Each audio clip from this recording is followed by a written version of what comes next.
kasalukuyang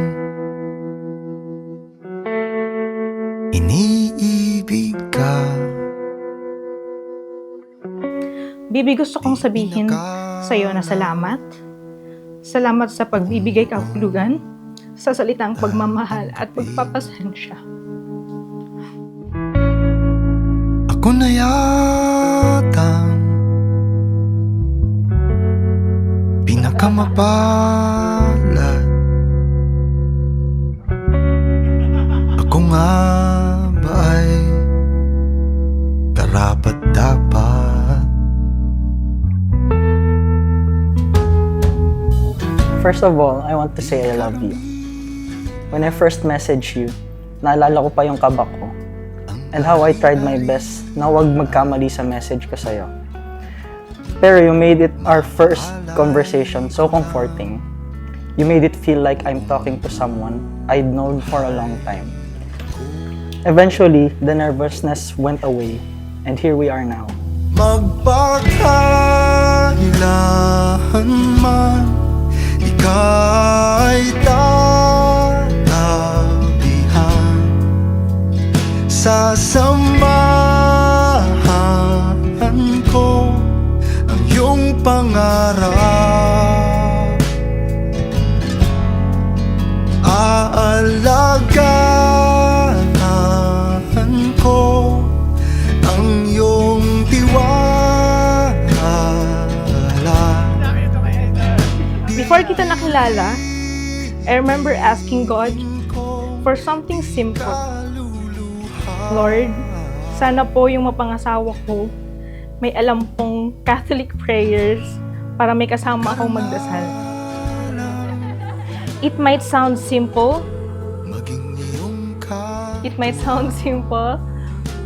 But as someone who grew up surrounded by religious people, it meant so much to me to share the same faith with my future husband. And God heard me. He gave me you.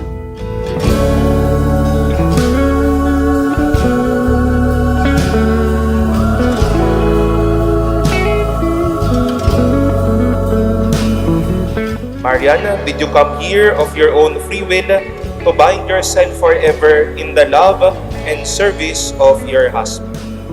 Yes, Father. James, did you come here of your own free will to bind yourself forever in the love and service of your wife?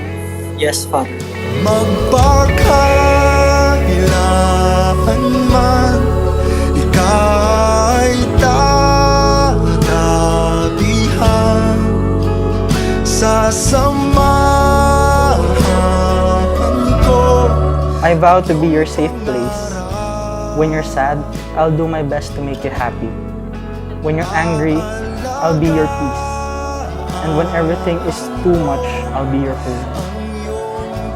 I vow to drive you around my passenger princess.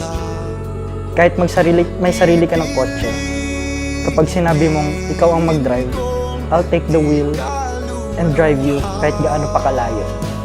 As long as ikaw ang kasama ko. Dapat kang mamahalin sa hirap at ginhawa. Luha mo'y luha ko na rin, aking sinta. Sabi ko pa kay Father Viel during our canonical interview, mas marami ka pang alam na prayers kesa sa akin. And I'm so thankful about it. Simpleng-simple lang talaga yung hiningi ko, pero sobrang laki na po ng binigay sa akin ni Lord. Kinaloob ng Diyos na kayo ay mag-isang dibdib ngayong araw na ito. Kaloob ng Diyos na makita at makilala ninyo ang inyong pag-iibigan. Kaloob ng Diyos na kayo ay magkaroon ng malalim na pananampalataya, kaya naririto kayo ngayon. Haharap kayo sa mga maganda at hindi. Later on, you will be promising and praying to God in sickness and in health, in good times and in bad.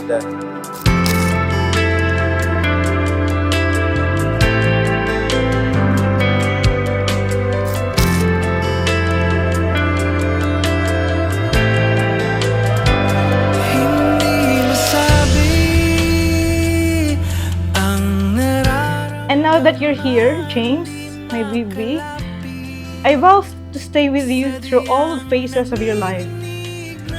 As long as I am here, you will have a friend, a teammate, and above all, your biggest supporter.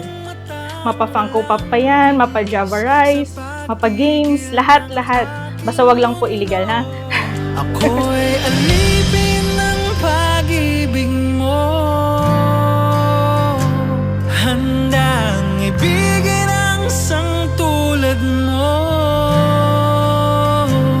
hanggat ang puso mo'y sa akin lang, hindi ka na. So may gifts ako sa inyo lahat kasi na-appreciate ko nandito kayo and mag-participate kayo. Participate! Thank you, Marian!